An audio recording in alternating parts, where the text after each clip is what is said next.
I feel like every time that I start a project these days that is just a little bit out of my wheelhouse, I quickly get signals that that's not what I should be doing. Today or yesterday, I started a weekend experiment, which was to create a my first software my first software app that I could possibly sell. It's in the audiobook sector. So it's basically you upload your manuscript, and then through using just some AI tools and some APIs, and of course a front end and a back end, then you get out an audiobook file on the end. I spent probably like 2 hours, 2.5 hours trying to figure out really just the landing page. Just like, what am I offering? Like, what do I want this tool to be able to do? And when I like a lot of things, when I send things out to my email list, I I didn't hear anything back, which is an encouraging sign. And it's been like that with my writing as well. I guess there's the sign that there are the email opens statistic, which I see like, you know, some people are opening routinely, which is good, but nobody clicks on the links. There's no signal that this is something that they'd be interested in. And so as an entrepreneur, I'm like, okay, then that means this is not a great idea.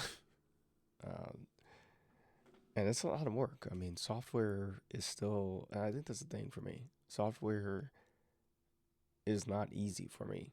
Even with AI and all the tools available, it's still just, it's a lot of work to do software. To put it together, it can be very time consuming. So at this point, um, I'm pretty deflated on the idea. I spent way too long trying to put it together. That's just the offer. That's not even the code, which I was watching a long video yesterday. Ali Abdaal. I've been watching his videos lately, and because he has a lot of stuff about like getting rich and making money, and he broke down this entire process about how one of his friends took an idea to $1 million company, and it's through software primarily. And this guy has some experience coding, but he's not a dev. So I figured, okay, this is probably a good case study to take in. And the more I watched it, I got about, it's a long video. It's like 2 hours and 45 minutes or something. I got nearly 2 hours in, and I was like, yeah, I don't like this. I don't really care about the. Every time I see somebody who's had a successful SaaS company, like the process that you have to go through as far as um, the the constant reiteration of the product, the back and forth between the beta testers, the updating, and I'm sure the updating probably isn't that hard once you have the product functioning. Then it's probably easier just to go in and tweak a few things, add a few things. But that doesn't really appeal to me. And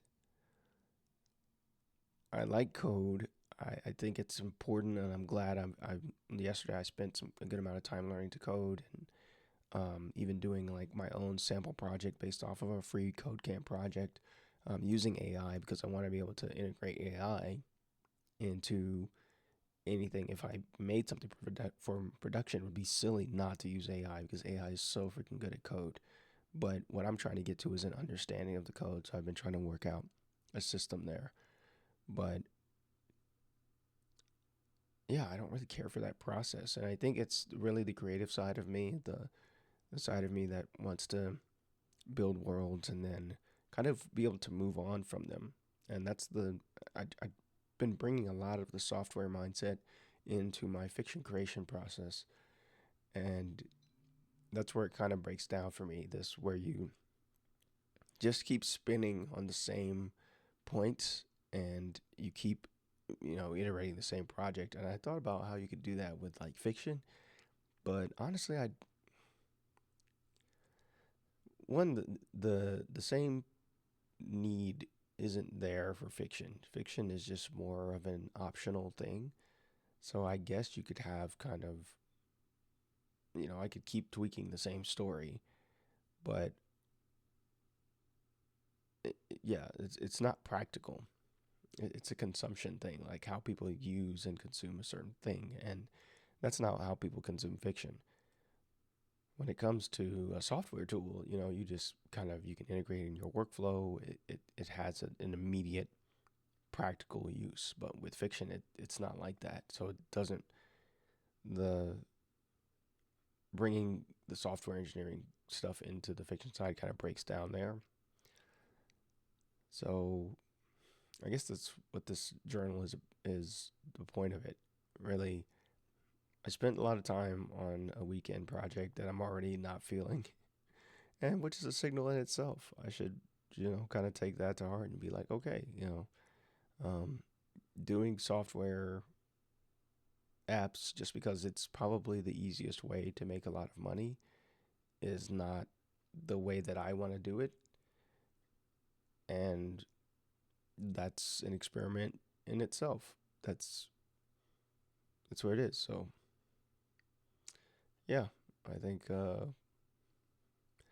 this is me officially ending the experiment without having started it. But hey, that's why it's an experiment. You kind of see how it feels, and I don't expect, I've been doing this business stuff for long enough to know where I know it's not gonna feel good all the time and all of that. But this really didn't feel like something that was worth my time. And just that video that I watched was a reminder, like, if you want to do software and like make it good and make it useful, then you've got to be willing to go through that engagement process of, putting it out. And that's the thing, because I'm not a dev, I can't do that very fast. um, and I was thinking like using AI, but I'm just not ready to use it that way. So yeah, this is just a quick video. Just be like, hey, the weekend experiment is basically over before it started. But that's where I'm at.